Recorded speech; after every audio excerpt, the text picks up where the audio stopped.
रहे हैं देश की धुरी माने जाने वाले उत्तर प्रदेश में, जहां राज्यसभा चुनावों में बीजेपी ने बम्पर जीत दर्ज की है।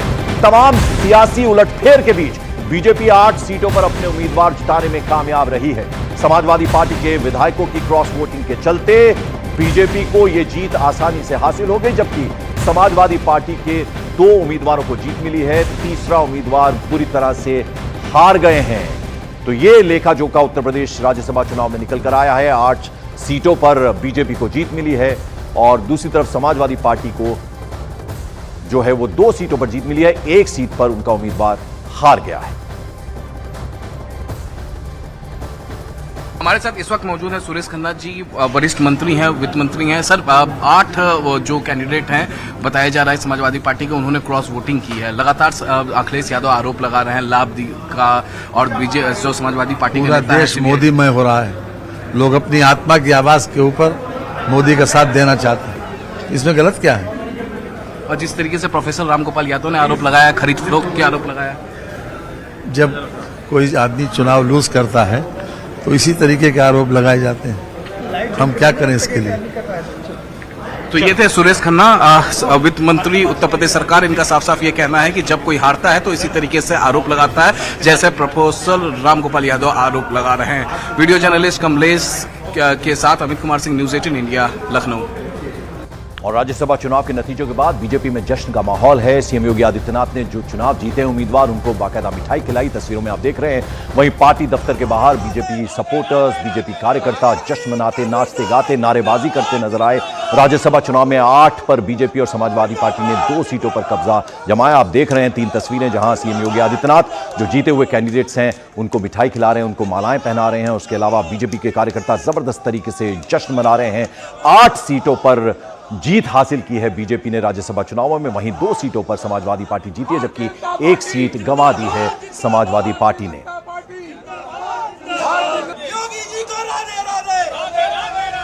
और उत्तर प्रदेश में जो सियासी समीकरण बना है, इसी पर बात करने के लिए हमारे साथ वरिष्ठ पत्रकार राहुल महाजन जुड़ रहे हैं। बहुत बहुत स्वागत राहुल आपका। और पहले मैं रुक करना चाहूंगा जरा अमित का, मेरे सहयोगी जो इस वक्त लखनऊ में मौजूद है। अमित, सबकी नजर अब इस बात पर है कि 11 बजे आज अखिलेश यादव जो बैठक करने वाले हैं, क्या कहेंगे उसमें?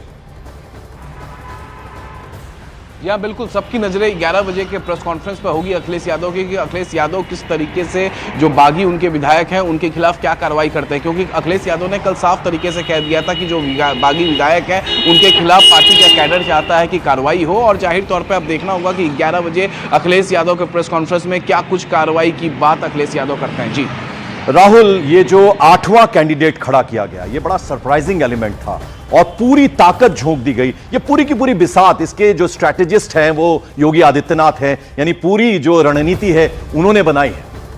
देखिए, जो ये 8वां कैंडिडेट है संजय सेठ, ये वैसे तो समाजवादी पार्टी के साथ जुड़े हुए रहे हैं।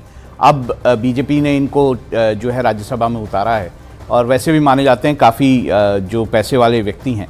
दूसरी बात ये थी कि ये चुनाव जो था राज्यसभा का, तीसरा कैंडिडेट जो समाजवादी पार्टी का था, उसको समाजवादी पार्टी को जिताना आसान था। देखिए, उनके पास 108 लगभग वोट थे और 108 जो 111 उनको चाहिए थे, तो उनके लिए कम डिफरेंस था, जबकि बीजेपी के लिए डिफरेंस काफ़ी ज़्यादा था। बीजेपी को अगर जो आरएलपी जो है उसके भी समर्थन के बाद उसको काफ़ी सारे लोग चाहिए थे इस कैंडिडेट को जिताने के लिए, और उसने ये मैनेज किया। इसमें केंद्र की राजनीति, बीजेपी के जो राजनेता हैं और जो स्टेट के हैं, दोनों का ही मिलके ही उन्होंने ये प्लान बनाया। और जिस तरह से समाजवादी पार्टी टूटी, आपको याद होगा मुलायम सिंह यादव के समय में ये कहा जाता था कि किसी के भी कैंडिडेट्स टूट जाएं, किसी के भी एमएलए टूट जाएं, समाजवादी पार्टी के एमएलए कभी नहीं टूटते। लेकिन इस बार जो दिखाई दिया, ना केवल वो टूटे, उन्होंने अपने जो सोशल मीडिया हैंडल्स हैं उस पर जय सिया राम लिखा। उससे भी ये समझ आता है कि राम मंदिर की प्राण प्रतिष्ठा के बाद जो उत्तर प्रदेश है उसमें माहौल किस तरह से चेंज हुआ है, किस तरह से विभिन्न पार्टियों में माहौल चेंज हुआ है, और इसकी सुगबुगाहट जो है या इसका असर जो है आपको लोकसभा चुनावों में भी दिखाई देगा। और बाकायदा जो विधायक हैं उनकी ये इच्छा भी थी कि राम मंदिर वो जाएं, ये इच्छा उन्होंने जाहिर भी की थी। और 8 सीटों पर जीत के बाद बीजेपी में जश्न का माहौल है। डिप्टी सीएम केशव प्रसाद मौर्य ने कहा कि कांग्रेस और समाजवादी पार्टी अपने विधायकों को संभाल नहीं पाए, तो वहीं दूसरे डिप्टी सीएम जो है ब्रिजेश पाठक, उन्होंने कहा कि विपक्ष हताश है।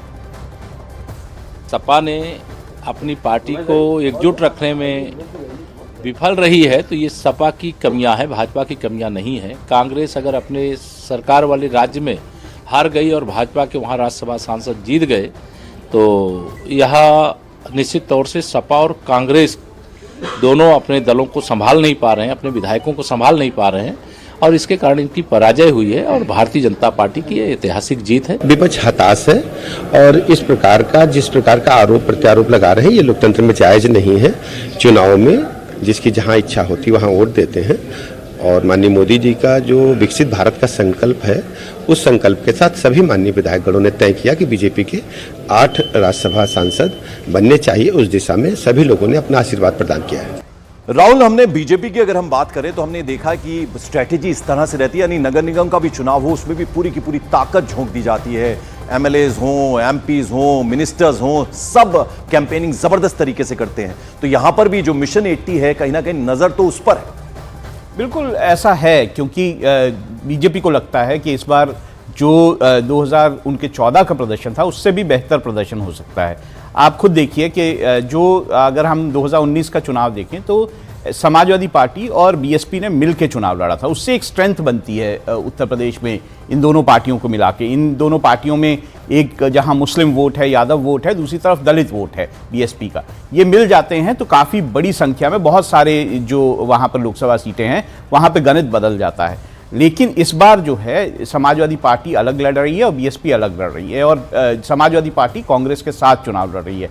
जो बीएसपी है वो बहुत सारी सीटों पर जो है समाजवादी पार्टी और कांग्रेस के वोट बैंक में डेंट डालेगी। ऐसे में बीजेपी को लगता है कि राम मंदिर का पूरा जो प्राण प्रतिष्ठा का मामला है, जिसके बाद बीजेपी का जो अपना संगठन है जो कि ब्लॉक लेवल तक जाता है और वो किस तरह से काम करते हैं, कितनी ऑर्गेनाइज तरीके से काम करते हैं, ये भी हमने देखा है। ऐसे में बीजेपी को लगता है कि 2014 से बेहतर प्रदर्शन जो है उत्तर प्रदेश में बीजेपी कर सकती है। और राहुल, फिर किस तरह से साधा जाता है तमाम लीडर्स को? हमने राजा भैया से बात की कल, उन्होंने साफ ये कहा कि जो वर्किंग स्टाइल है, कानून व्यवस्था जिस तरह से दुरुस्त की है योगी आदित्यनाथ ने, लिहाजा उनके दो जो लोग हैं उन्होंने वोटिंग की बीजेपी के पक्ष में। ओम प्रकाश राजभर हों, इवन मायावती तक जो है, कैसे उनको साधा जाता है, वो उसके लिए पूरी तरह से तैयारी की जाती है। राहुल, बिल्कुल देखिए वहाँ पे बीएसपी का जो एक विधायक था वो भी जो है राजा भैया के 2 विधायक जो है उन्होंने, या एक एक विधायक को लेकर किस तरह से उन तैयारी की गई होगी ये भी दिखाई देता है। और देखिए समाजवादी पार्टी में भी टूट इतनी आसान नहीं थी। वहाँ पर किस तरह से चुने गए होंगे वो विधायक जिनका मन जो है बीजेपी के साथ है, या जो राम मंदिर के लिए अपने मन में श्रद्धा रखते हैं, उन विधायकों को अप्रोच किया गया होगा।